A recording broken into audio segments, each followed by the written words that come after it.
Good day and welcome back to the Vitality Project. I'm Dr. Bob. Yesterday we examined the close connection between our psyches, our minds, especially our thoughts and our feelings, between our psyches and our bodies. The Greek word for body is soma, and we talked about the connection between psyche and soma, or the psychosomatic connection.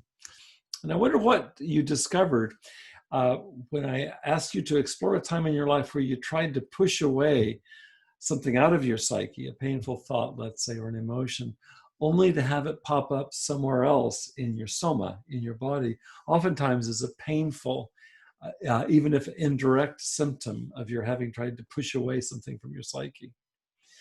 This is, as you will recall, this is exactly what Sigmund Freud meant with his concept of the return of the repressed.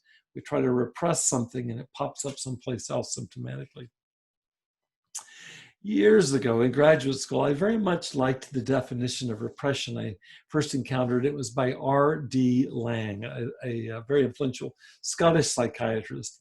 He put it this way: repression is forgetting something, then forgetting that you forgot it. Forgetting something, then forgetting that you forgot it. I just think that's perfect.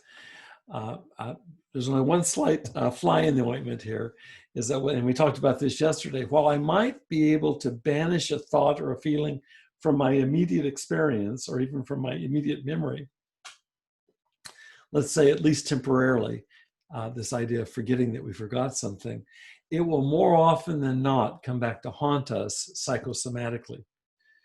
So that raises the question, how do we then retrieve that which has been forgotten?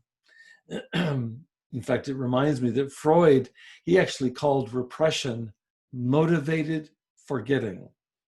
We're motivated to forget something. So the question is, how do we get something back into conscious awareness that we have been motivated to forget? It starts, I found in my own experience and in my own clinical practice, it starts by beginning to do what I call tenderizing the psyche.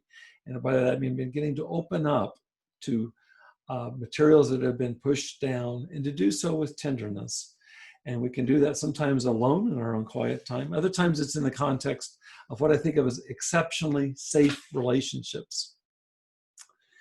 So for today's homework invitation, I'd like to ask that each one of us recall a time in which we set aside everything that keeps us busy, that we set aside our defensiveness for that matter, that we set aside our fear of being found out, even if only to ourselves, where we set all of that aside and we opened our hearts to the darkness within, our shadows. Really, that's what we're talking about.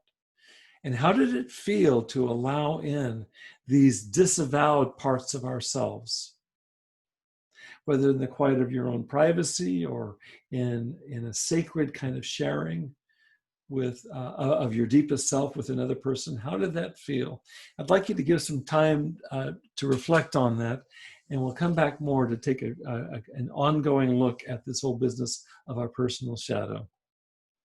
Thanks for joining me today at the Vitality Project. Please stay safe and be well, and I look forward to seeing you here again.